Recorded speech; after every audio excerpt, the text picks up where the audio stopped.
I am Michelle Hebert, Director of Communications here at Saney's, and I welcome you to our first Saney's Spotlight. Today, Jenn David Lang will join us to discuss the ideas from the book Fair Isn't Always Equal: 3 Changes in Grading Practices that will reduce stress, improve learning, and contribute to equity.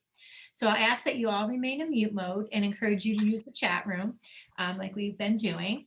And we'll do that throughout the session. And do note that the session is being recorded. So with that, I'll turn it over to Karen Bronson, our Director of Professional Learning. Karen? Thank you, Michelle. Thank you, everyone, for being here today. Welcome and welcome, Jen. I have to tell everyone that this is, as Michelle said, our very first Saney's Spotlight. A spotlight is a little bit different from our Saney's Connect panels, where we feature multiple guests. Here, we're going to really hone in on one very special guest. And I have to start by saying I am really, really happy and really excited to have Jen here with us today for a couple of reasons. First of all, the topic of changing obsolete and inequitable grading processes is one that should be foremost in our minds as we move forward and return to school. It's also one of the most difficult processes to change, and some of you may know that already. So I'm thrilled that Jen is here, and I'm also thrilled that you're going to leave with actual resources to bring back and share to get your folks talking about this difficult but so hugely important topic. This is a tough nut to crack, as some of you may have already learned in some forays around grading before. But the second reason why I'm really happy today is because Jen is here. And I'm going to say that I was kind of in awe when I first actually met Jen months ago, because I have been pretty much in awe and a major fan of the main idea for a long time, okay? Because the main idea, if you don't already know about it, it's one of the greatest resources you're ever going to come across as an educator. I don't think I'm just speaking for myself. A lot of us really we dream of reading all those great books that are coming out for educators just like us. So much good stuff. We see them up on Amazon and we hear about them. I want to read it, maybe in the summer. And actually, we can't because we don't have time to. So Jen does this miraculous thing of boiling down the biggest, most important, best books for us into a digestible format. And then beyond that, really helping you as school leaders or teachers to get materials that you can actually bring back turnkey and share to keep the discussion going. So when you leave, you don't have to go create all your new materials about this important topic. You actually leave with that. I've been a subscriber to the main idea for a long, long time, and I would really find it hard to do without it because it's an amazing product. But Jen will tell you more about that. I'm just going to tell you a little more about Jen. She's been an educator for over 25 years. She's been everything. She's been a teacher, she's been a leader, a professional developer, and then she decided to go all in on professional development for school leaders like us and like most of us here, and we're very happy that she did. She is a major collaborator with Kim Marshall. You may have heard of Kim Marshall and the Marshall Memo. It's Jen working with Kim, and they collaborate on lots of good things and really do excellent work together. So Jen is the founder of the main idea, and I really have enjoyed talking to her and coming to the point we are today, where we kind of honed in on, well, what would be a good topic, that we think a lot of people are interested right now, with all the talk of, well, we're going back to school, but we're not going to do things the same way. But yet that creeping sensation is, well, yeah, we probably will, because it's hard to change these things. We're all kind of in that space. So we thought this would be a great topic for today. So without further blah, blah, I'm going to turn it over to Jen. And Jen, fill in the blanks on the introduction. I'm also going to ask everybody, please post those questions in the chat. Jen, you can stop me at any time and ask me to pitch some questions that are coming up in the chat, or we'll ask you to unmute. We'll ask our attendees to unmute and ask your questions, or share a point, okay? Because we really want this to be a conversation. So once again, thanks for being here and welcome, Jen. Thank you, Karen. Thank you, Michelle. Karen, you really went overboard. A super nice introduction. I don't think I have too much more to add, but I did want I to. love her. You're very sweet. I wanted to welcome everyone and thank everyone for coming at the end of your day. And I did want to note that we are right in the middle of Teacher Appreciation Week. I'm sure you all know. So we do have some teachers here. So a big shout out to all the teachers who have worked tirelessly this past year to accomplish the miracle of making school happen. So we really do want to say thank you to you. I don't have to go into much more about me, but thank you, Karen, for the introduction. Even though I've done a lot of different things, starting with teaching middle school math and English a long time ago, I've really found my role, my niche in providing resources and supporting school and district leaders. And I primarily do that in two ways. One, I run groups of school and district leaders called masterminds. We meet for 1 hour every other week for professional learning, problem solving, supporting each other. So if you're interested in something like that, you can look on my website. And then yes, the other way, the main idea, I just summarize one education or leadership book a month because I do know how hard it is for all of you to get to do all that reading. Karen and I were talking before this, we all have our stacks of shame on our desks that I have them too, books you just can't get to. So I try to make it a little bit easier by summarizing books for you. So I'm going to do more talking than I usually do. I usually do things that are very interactive, but I am going to try to bring people in as much as possible in the chat. So I appreciate all of you who have videos on. I hate talking to myself. If you could answer in the chat, or I'll ask questions with a thumbs up or a hand, I really would appreciate it. I know that the person who does the talking or the thinking is the one who does the learning. So please, oh, hi Bonnie, thank you for your kind words too. So we will get started. So today we are going to talk about 3 changes in grading practices that will reduce stress, improve learning, and contribute to equity. So that's a tall order, right?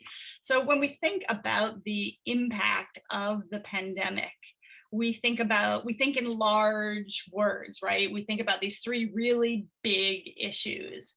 Obviously, stress and trauma for our students, our teachers. I don't need to go through that. It's been a grueling year. I don't like to say learning loss because there's a lot of suggestion that the blame is placed on the students. So we'll say academic challenges or unfinished teaching and learning, but certainly that's been a big, big issue. And then finally, the inequities that were exacerbated in the pandemic, but also that were revealed. So these are really big topics, and I know it's overwhelming to be a leader, a teacher in the system right now during the pandemic. So I just want to focus and make this all a little bit smaller to get an idea. How many of you look at these 3 big topics on the screen? How many of you would say you are facing all 3 in your school or your district? Just with hands. Are you facing the stress, need to address equity and learning? Yes. And it can feel overwhelming and out of control. So what I want to do is I want to make it more reasonable for you by focusing on one aspect of it, which is grading. There is an activity that I like to do with leaders when people feel completely overwhelmed. And what I suggest they do is take a chart with 3 columns. And at the top right, things you can control, things you can influence, and things you can't control. So when you are overwhelmed by these large issues that the pandemic brings for us. So when you think about the category of things you can control, right? You might write down things like, I can set my alarm early and go out for a run every morning so my head's a little clearer, right? I can control the agenda at my staff meeting. Then you have those things in the middle, those things you can influence. Hopefully you're doing things to influence the culture of your virtual and in-person schools. Hopefully you're influencing the teaching and the learning that goes on in your building and your district. And then there are those things you can't control at all. So sometimes it feels good just to get those out, you know? You can't control how many COVID cases are going on in your district, right? You can't control if there are policies about closing your building because of too many COVID cases. So the reason why I want to focus on grading is so that you can think about those things that you can control and influence, those larger topics through grading. Now, will changes in how your school does grading solve these three larger issues? Of course not, but there is a great deal that you can do.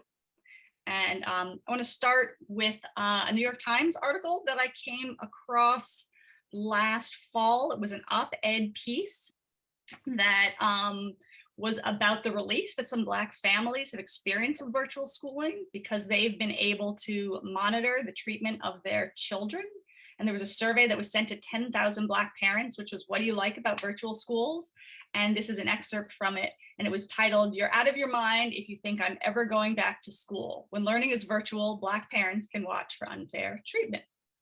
So this is an excerpt. One mother reported that she'd intervened in real time when her son's teacher threatened to withhold participation credit. So participation credit, here we're getting into the grading, because his noisy siblings made it difficult to hear his answers to her questions. The teacher told the child, who lived in a one-bedroom apartment, to find a quieter space. So all of you have been in schools this virtual year. Does anybody want to put in the chat or just unmute yourselves? This is your school. What would you have suggested to the teacher who was threatening to withhold participation credit because of noisy siblings?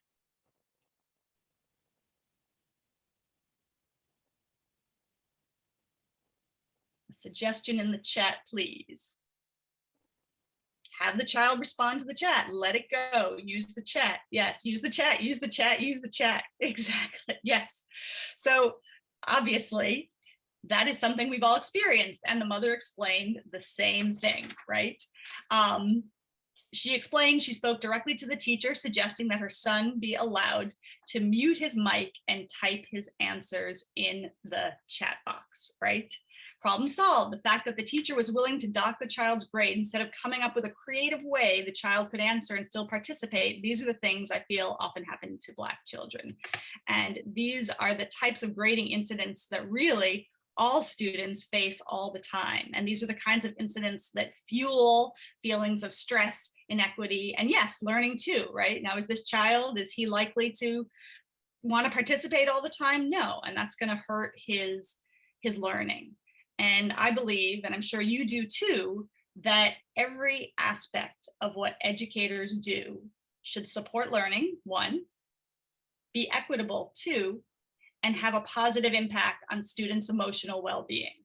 Support learning, be equitable, and have a positive impact on students' emotional well-being. And clearly this example that I'm sharing with you did none of these things. This grading practice was hurting these three areas. And I know ideas about grading are entrenched, and it can be tough to get ourselves, teachers, administrators, or even parents to reconsider how we grade. It's a real hot button issue. But hopefully what we do today will give you some ideas to get other educators on board to begin to rethink grading practices. Because like Karen said, this is an opportunity. We're going back to schools to rethink schooling. So what I'd ask you to do today is to consider wearing two hats for this hour that we're together. The first hat as participant, take in any new or interesting ideas, great. But the second hat is as someone who can borrow these ideas and bring them back to their schools. So if you can email me, I'm happy to send you this link to the New York Times article. We're going to do some polls. Think about how you might be able to bring these polls back. I'm going to reference a one-pager. You can bring those back to your school as well. So the ideas from today come from this fantastic book, Fair Isn't Always Equal, by Rick Wormelli. And it's a big, fat book. I have it here. You can see how it's a huge book.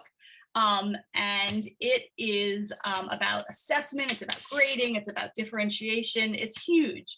So I decided today to zoom in on grading. I love saying zoom in on Zoom because it's just too much material. And I have a one-pager which says basically everything I'm going to say today that you could bring back and share with your administrators or your teachers. I love doing silent reads where you can do some of the polls we're going to do and do a silent read of this one pager. You'll get that after today.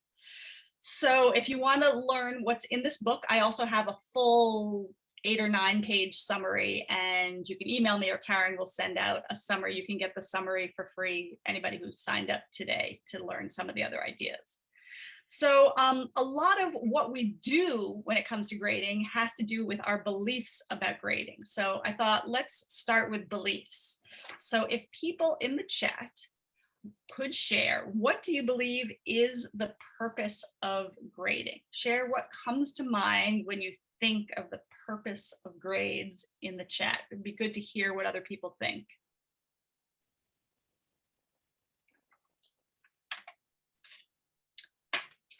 Feedback, provide feedback on student learning, evaluations of what students have and haven't learned. You guys all write faster than I can read, of course. Accurate communication of student achievement relative to standards. Yes. Inform families of progress. These are great. I really appreciate all this. Thank you. Assessment of learning. I like that. Evaluate student proficiency or skill of knowledge. Provide a measure of students' progress toward standards. Great. Show growth quantitatively, create data. Fantastic. A lot of feedback, assessment of learning. Great. I appreciate all these definitions. This is Rick Wormelli's definition. He says, grades should convey how well students have achieved proficiency or mastery of grade level standards, noting nothing more and nothing less. We should question any action that distorts a grade's final declaration of mastery. Now, I'm going to warn you, this definition is deceptively simple. I think a lot of our definitions are deceptively simple. It can seem like it's pretty easy to get people to buy into this definition, right? But today we're going to explore 3 key principles of effective grading. And I bet some of these will sound controversial to people in your schools or your districts. I know that when I started teaching in the early 1990s, I didn't believe any of these principles that I'm going to introduce to you today, because, you know, we just grade the same way our teachers graded, and the students are still graded the same way our parents were graded, our grandparents were graded. These are really entrenched ideas that are hard to change. So what we're going to do is we are going to start with a poll about beliefs, and Michelle's going to put a poll up, and it's anonymous. You can't see who thinks what. And again, I can give you this language. You can do the same thing with your administrators or your teachers later. So this, you have to scroll down all the way to the bottom. It goes from 10 to 1. So the poll question is, I believe students should be rewarded with grades for class participation, timeliness, and effort. Plus, grading these areas will motivate students to work hard. So we'll just take a little bit of time, let people respond.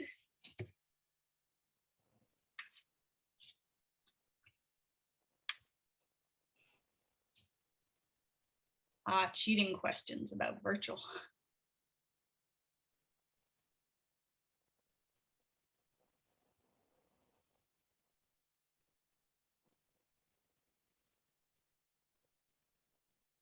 All right, if answers are still coming in, Michelle, you can give them a few more seconds. If not, we could end the poll. What do you think? We've got about 72% of participation, so okay, I'll leave that to you. 73, 74. Okay, last call for the poll. All right. Okay. All right, we're going to end the poll. Okay, and you want to share the results with people so people can see it, if you don't mind? Okay, can you see that? So spread across, right? There's everything from strongly agree to strongly disagree, but the largest numbers are, 1 and 3 for disagree, but there are people across the entire spectrum. Great. All right, so let's get rid of the poll. So this brings us to our first principle of grading. And the statement in the poll is really what we've always believed, right? And it's really time to begin to consider rethinking it. First of all, research has shown that grading is not truly motivating. The same number of students are going to do homework whether you assign 0% of it, whether it counts for 0% of a grade, 10% of a grade, 50% of a grade, research has shown that the same number of students are going to do homework and not do homework, no matter how much it's worth. And it's a really shocking thing, but grades are simply not as motivating as teachers believe them to be. If grades were truly motivating, then wouldn't all of your students receiving Fs be truly motivated, if you think about it, right? So in fact, grading is punitive, and we've seen that grading is often used to disproportionately affect students of color or other marginalized students. Think of the example that we opened with today from the New York Times article. Remember, equity is a big theme when we talk about grades. So teachers take away points for poor behavior in order to teach students a lesson. And I am going to admit in front of all of you that I've certainly done that myself. I'm not going to ask you whether you've done that, but think about whether you've ever taken away points for timeliness, for neatness, for participation. I absolutely have, and that's really using it in a punitive way. So I'm going to just get back into PowerPoint here. So Rick Wormelli says that no research supports the idea that low grades prompt students to try harder. If Fs taught responsibility, we would have a lot more responsible students, right? And in fact, low grades do the opposite. Low grades often prompt students to withdraw from learning. That is, the grades do the opposite of what we want. So remember another theme that we're talking about, unfinished learning. So we think that poor grades are the result of learning loss, but the truth is that poor grades often contribute to learning loss because students withdraw from the learning. So I'm going to say that again, right? We all raise your hand. Did anybody here see an unprecedented number of failures this year because of the pandemic? I know a lot of the principals that I work with, they said that. Anybody here? Yeah, huge numbers of failures. And we assume, oh, the failures come because students are learning, right? But consider the opposite. That when teachers are using grades to say, hey, you don't have your video screen on, I'm taking away points, right? Hey, I'm taking away points. You showed up in your pajamas 5 minutes late, right? When teachers were punishing students with grades, maybe it was the poor grades that led to the poor performance. So just something to think about. And a lot of students, in order to protect their own self-image, they regard the low grade as irrelevant or meaningless, right? That's a way to protect yourself. Others just blame themselves and they feel helpless. Like, how am I supposed to improve? And no research study, Rick Wormelli says, no research study lists grades, especially punitive grading, as an effective motivator for our kids. So we need to stop thinking of grades as rewards and find other ways to ensure students do not withdraw from learning, because some of the grading might be contributing to students withdrawing from learning. And this is something that we saw happening throughout the pandemic. So the first principle is grades should not include student behaviors. So all these things are behaviors. Timeliness is a behavior, effort is a behavior, participation. We should not be including all of these. I'm going to give you an example of why we should not include behaviors in grades. So let's just say there's this fictitious student, we'll call him Joe Biden, and me, Jenn David Lang, and we're both 8th grade students, and for math, we both got Bs, okay? But Joe, he got a B. He has an excellent understanding of the math standards taught, but he turned in some assignments late. Me, I really was fuzzy on those math concepts, but boy, do I do my work neatly. I turn it in on time. I talk a lot in class. So we both get Bs, right? So who has better mastery, right? Can we tell which of us has better mastery? We can't. If we want to teach students, now some of you are thinking like, oh, but how are students going to do in jobs if they don't have timeliness or they're not neat, right? Those are important things to teach. I think we should teach our students those types of responsibility and timeliness. They're great to teach, but consider separating them out from mastery, right? So maybe Joe, he could get an A on his comprehension, but maybe Joe Biden gets a C on his timeliness. No, I have no commentary on the president. Whereas me, maybe I have a C in math, mastery, but I get an A and I do get credit for my participation and my neatness. So it's just something to think about, 1 grade for product and 1 for process.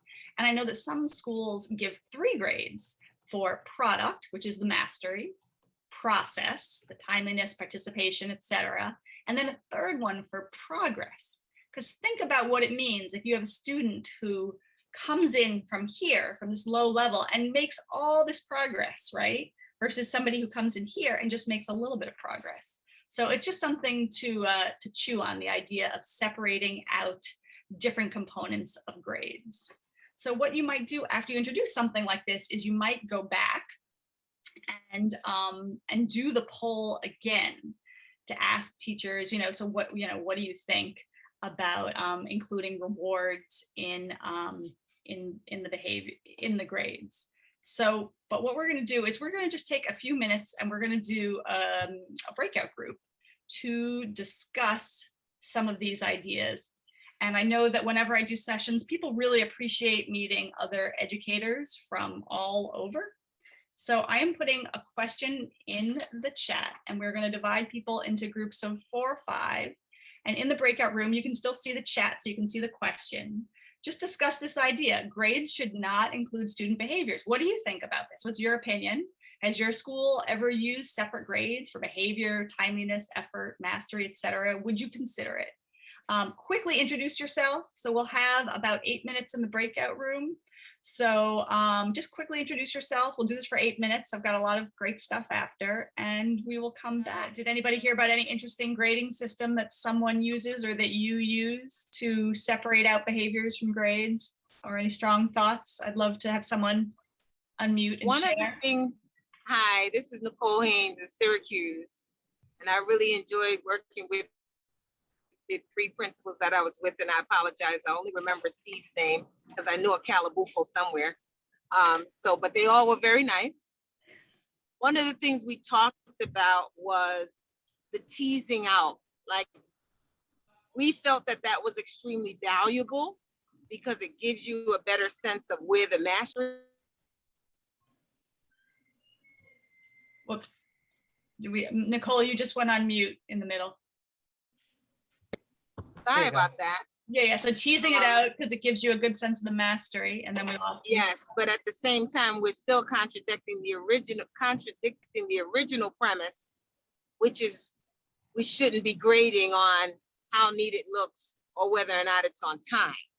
But at least if you tease it out, you have a better sense of the mastery so that the grading can have a purpose, which is to help the teacher understand how to help the scholar and to help the teacher understand how effective their instruction has been. So we were kind of in favor, and have all of us have done grading that is more to behaviors, but the teasing it out is a better practice than to just clump it all together because it's not as valuable. Thank you, Nicole. I couldn't have said it better myself. Absolutely. I hope people were able to get to meet people briefly and hear a few ideas. But yes, you can get people to chat about this, or you can do the poll again. If we were to do that poll again, would you think differently about whether, grades should include behaviors? But on this one, people were pretty strong. They thought it shouldn't. But it's one thing to do it theoretically, and then what does the actual report card look like? But let's move on for time to the second poll, which is about the second principle. So Michelle, if you don't mind sharing the second poll, and we'd love everybody to vote. Again, it is anonymous, just to get a sense of what people think. And this one says, I believe students should not be allowed to redo work because it's not fair when other students do it correctly the first time. And it's always hard, these agree, disagree, when there's a not in there. I believe students should not be allowed to redo work. If you think they should not be allowed to, you would agree. If you don't think they not, a little bit hard. Just take a moment and read it. I'll shut up.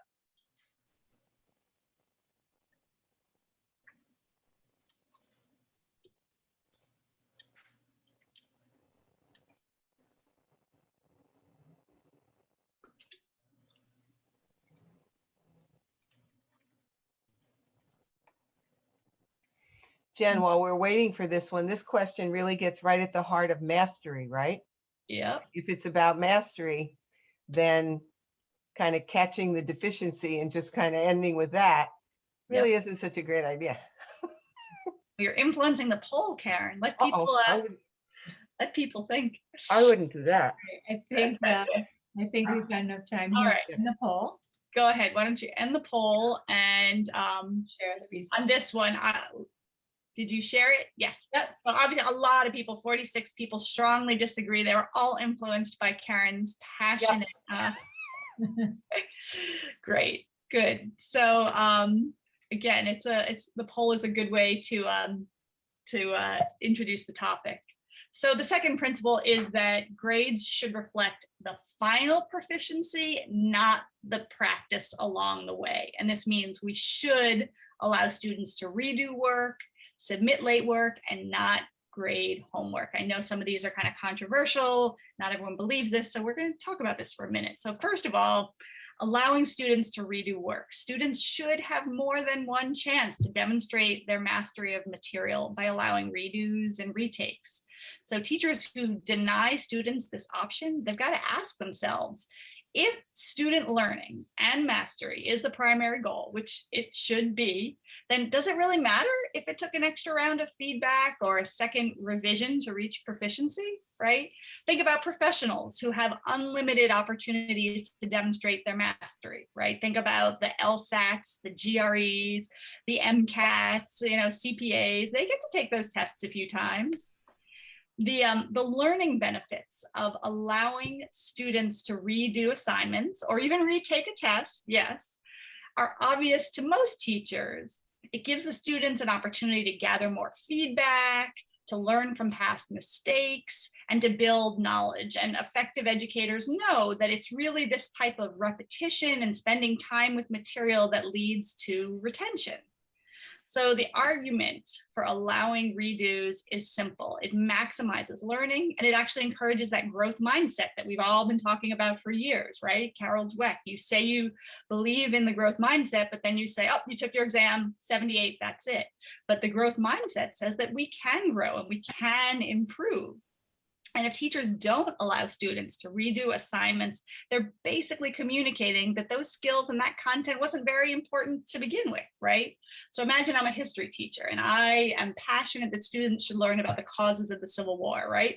So I teach a unit and then I give a final essay or a test and some students fail and we move on. So wait a minute, those students who failed never really mastered the causes of the Civil War. So as a social studies or history teacher, I'm saying, wasn't really important. Now it's time for unit 2, right? If you think about it. So I know some teachers and even parents fear that allowing redos and retakes will lead to decreased work habits and actually will make students become lazy if they know they can just repeat things. I mean, I felt this way, like, isn't that just going to lead to laziness? But Wormelli argues that the opposite is actually true. When you give students an unrecoverable F, that's the term he uses, because that's what it is, an unrecoverable F, then that's more likely to promote laziness. Because if you get that unrecoverable F, why should you do anything more? Then you just stop and you just give up. But with redos, there's no getting away with lazy work, right? A student can, or might even be required to redo work until they get to meet the standard. And most students learn that actually the laziest thing to do is get it right the first time. If you think about it, right? It takes a lot more work to keep submitting and keep submitting, right? And get stuck in this cycle of retakes. So yes, we should allow students to redo work. All right, here's another controversial one. We should not be grading homework. How many of you, when you were in K-12, received grades when you were students? Hands, people. How many people received grades for homework when you were in K-12? Yes. How many of you have teachers in your schools or districts that give grades for homework? How many people still have people in their districts who still give grades for homework? It's a near universal practice that teachers grade for homework.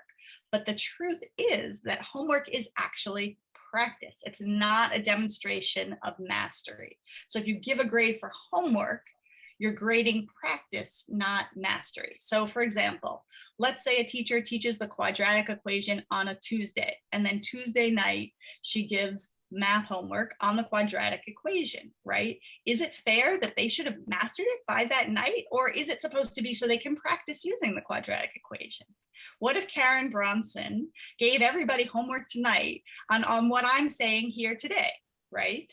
That's not the point of it, right? Teachers should treat homework as formative assessment and use it to provide consistent, non-judgmental feedback to students. So students' grades should only reflect final mastery, not practice along the way, and save those grades for final mastery. And if we grade students' practice, then the final grade is just, it's not accurate. You're giving an inaccurate grade.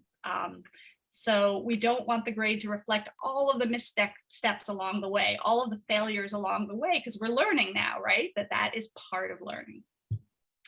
The third thing is to allow students to submit late work. And I know teachers fear this is going to create havoc. There are teachers on the call today. So I love this quote from Rick Wormelli. It's like he wrote it for the pandemic, but he says, and I quote, "Pause for an empathetic moment.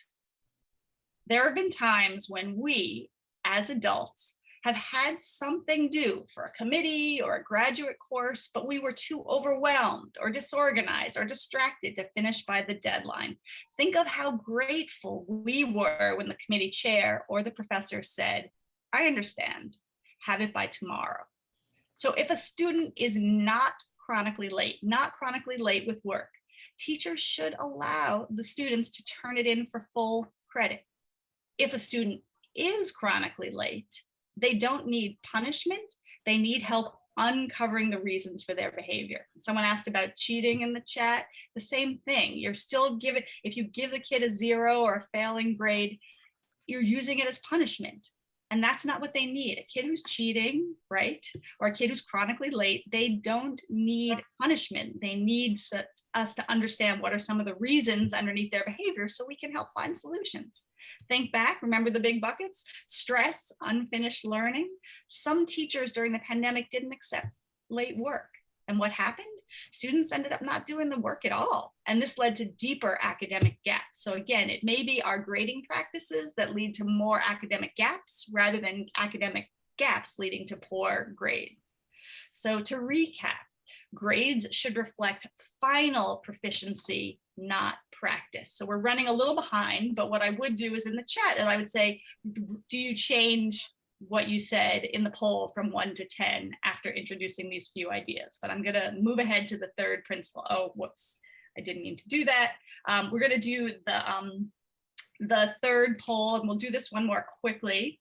We're running a few minutes behind. So the third poll, as Michelle puts that out there, it is, I'll read it to you. I believe grades should be averaged. If a student gets an F, a C, and an A, the student should receive the average of these grades, and that's a C. Do you believe grades should be averaged? If a student gets an F, C, and an A, the average is a C. That's what the student should get. Agree or disagree?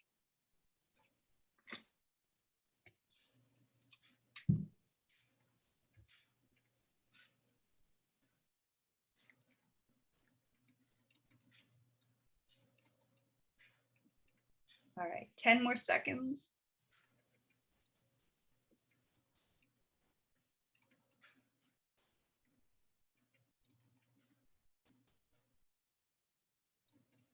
Okay, Michelle, you wanna? Okay, yeah, we'll end that. All right, now this one's interesting. Look at this one, right in the middle, 5. So this averaging is a really tough one. This is something that I remember averaging all my grades as a teacher. Okay, so let us take a look at the final third principle. The third principle is grades should be based on accurate scoring and reporting methods that do not distort student grades. And we're going to go through what these mean. The first thing is we've got to stop averaging grades. I was a math teacher, and it never occurred to me that although my averages were mathematically correct, I did the math correct, they were not correct in conveying a student's mastery. What? How is that possible? But a student's grade is only accurate if it reflects the student's current level of mastery, the current level, and that can't happen at all. It's almost impossible with averaging. And grades are a form of communication, a form of communication. We need to communicate where the student is right now. So for all the people who voted in the middle, I'm going to share with you my favorite anecdote for trying to get educators to move away from the average. So when I first learned to ride a bike, anybody here ever learned to ride a bike? Common experience, good one to share. When I first learned to ride a bike, I fell. It was New York City. I ripped up my knees. It was terrible. You could say I had an F. Then my dad was kind enough to run along behind me and give me some scaffolding. We didn't call it that then, but now we know that word, and really helped me along. And I was super wobbly, couldn't really do it without him. So, maybe a C. And then a few years ago, for a big birthday that I had, my college roommate and I, we biked the New York City Century, 100 miles through all the boroughs, New York City, crazy bike ride. Took me all day, but I did it. So I can bike 100 miles. I think you can all agree I'm an A biker. Yeah, am I an A biker? But if you were to average my biking experiences from the time I fell as a little kid to the time I needed my dad's help, you would say, yeah, Jen, you're C, maybe C plus, maybe B. But no, I know how to ride a bike. So why would you average those grades if now I can ride a bike? I'm going to skip ahead a little bit, but basically we want to give families information, and we can't give them information if we're averaging all these different things into a grade, right? How I did before and how I performed poorly before. So we need to figure out a better way to determine and report students' achievement. To combat the pitfalls of averaging, many schools are moving toward disaggregating grades, right? Separating out scores, like for individual standards. So remember Joe Biden and me, right? Imagine there are 2 math standards we're being tested on, and Joe Biden does so well on standard 1 and doesn't get standard 2. And I kind of get standard 1 and 2, and we both get Bs. That's not very clear to families, right? So I don't know if anybody already used standards-based grades or mastery-based learning. People are really moving over to different kinds of report cards and getting away from this idea of averaging. The other thing we've got to stop doing is using the 100-point scale. The rubrics with fewer levels are much better. And that happened a lot during this pandemic, where people just said, a lot of schools just said, let's just do pass fail. Why? Isn't the 100-point scale a lot more accurate? You've got all those gradations. It's actually a really false idea. And the worst thing about the 100-point scale is the 0. So I'm going to share an example of why the 0 is so messed up. Imagine that you decide to take the temperature for 5 days because you want the average, right? You go outside, you measure the temperature Monday, Tuesday, Wednesday, Thursday. You see here, it's all in the 80s. Then Friday, I forgot to take the temperature, so 0. If you average these temperatures, then look, what do we get? 65. You don't have to be a mathematician to see 65 is not the average temperature in this town. So that's what's happening with kids, right? When you average in a 0, it doesn't really reflect. Like this student, if she had gotten all Bs, her average would now be a D. So probably if you're still using the 100-point scale and a student doesn't turn in an assignment, rather than giving a 0, you should give a 50. And I know people feel like, oh, well, that's giving students something for nothing, but it's not. It's just a mathematical adjustment to correct for a problematic grading scale. So there were some good things happening during this pandemic where schools were giving grades like IP, in progress. I know some schools, they just do A, B, C, IP, or no credit, right? And that gives them more motivation. Think about the growth mindset, that they can keep trying, that they can keep moving. So the third principle is that grades should be based on accurate scoring and reporting methods that don't distort student grades. So I would be curious to hear about the people who gave it 5s or weren't sure if it has swayed you at all, but I'm aware of the time and we'll leave that for the end. This was a lot.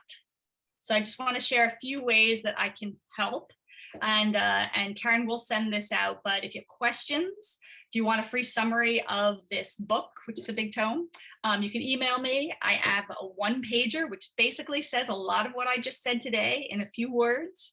If you are interested in my mastermind groups, where we meet every other week for an hour for professional learning, you can get more information for that.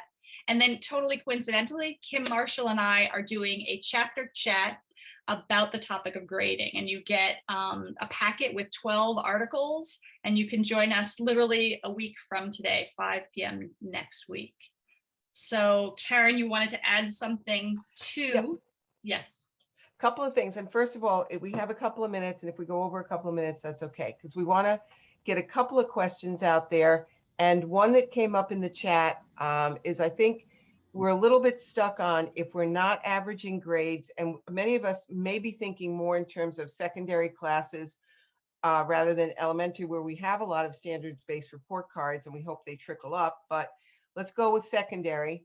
If we're not averaging grades, and if kids are asked to demonstrate mastery and competence in a number of skill areas over the course of a quarter, what is the alternative to averaging in a secondary kind of format? I think that was coming up.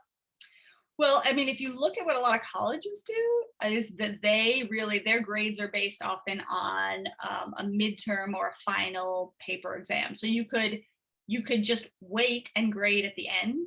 You could not, a lot of the things along the way. Can I stop sharing? People took a photo of this, or we'll send this out tomorrow. Yep.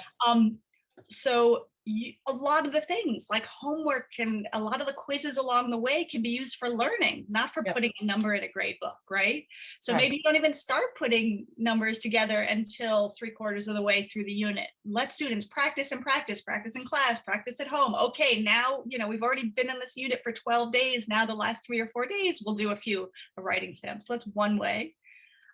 Some people eyeball it. Some people just eyeball the grades and say, oh, it looks like first it was like D's and F's, and then it moved more towards C's and B's, and now it's like, B's and A's, and they give them a B, and people say like, oh, that's so subjective. But the odd thing is that the averaging, even though it's numerically correct, in some ways it's subjective too, because you're averaging in the first day when the kid fell off the bicycle. Right. Does that address it a little bit? Absolutely. So one thing you touched upon there that's very helpful is too many grades in the grade book to begin with, right? So really paring down the number of assessments and perhaps making them more performance-based. I think Nicole suggested that is important, because I think as we end, hopefully some of our listeners want to take some of these materials and just get a conversation going. I mean, if you can do that back in your schools and get people thinking and talking about some of these points, that's a very good thing. The complexity of this grading topic is enormous, right? And it's not as if we can go in wanting to change the grading process without also changing a lot of other things deeper that shore up the problems with the grading process, okay? So as Jen said today, we're scratching the surface. There's so much more to think about and do.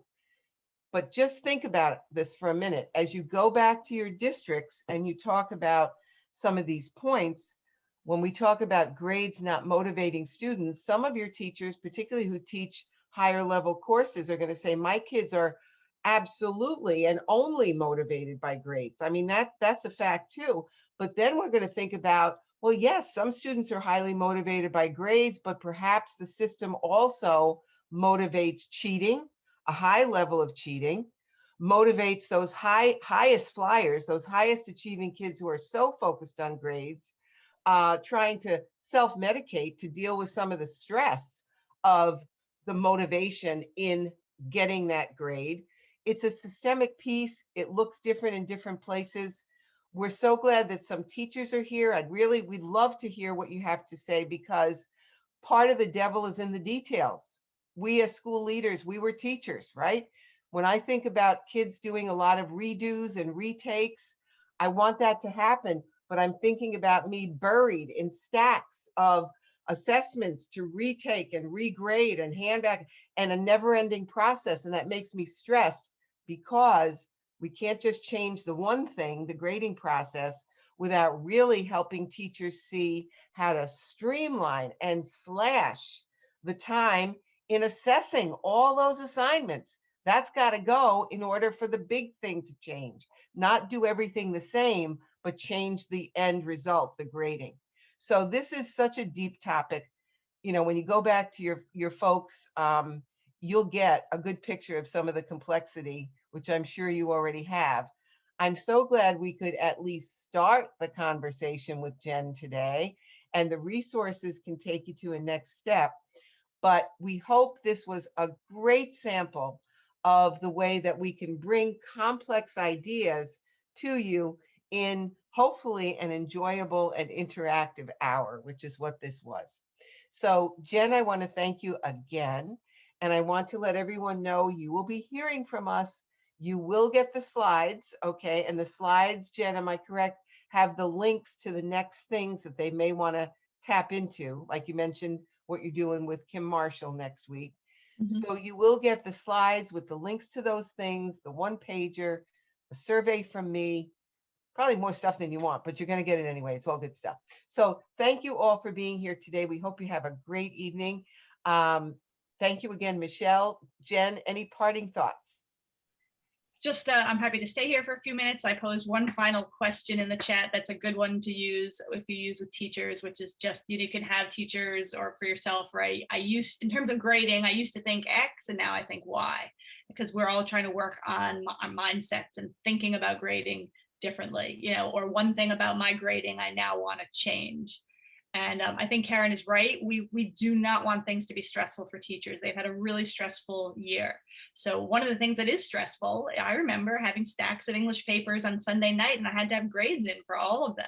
But Absolutely. You're right, you don't need to have all these grades in. And there's a very interesting research study that showed they divided kids into 3 groups and the kids were given an assignment, a written assignment. First group of kids only got grades, A, B, 89. Second group of kids only got narrative comments about what to improve. The third group of kids got a grade, they're 89, and their comments.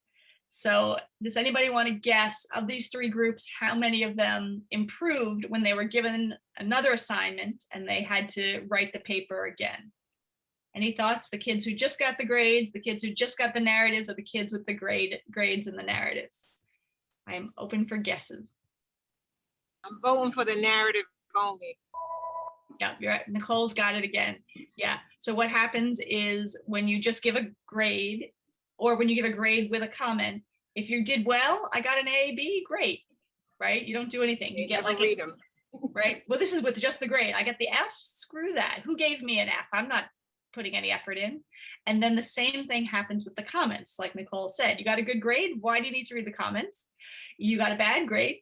Heck, I'm not going to read the comments, but it was the students who only got the comments. So, maybe we don't have to go through all these complicated, maybe just, change this one thing and then they do the work.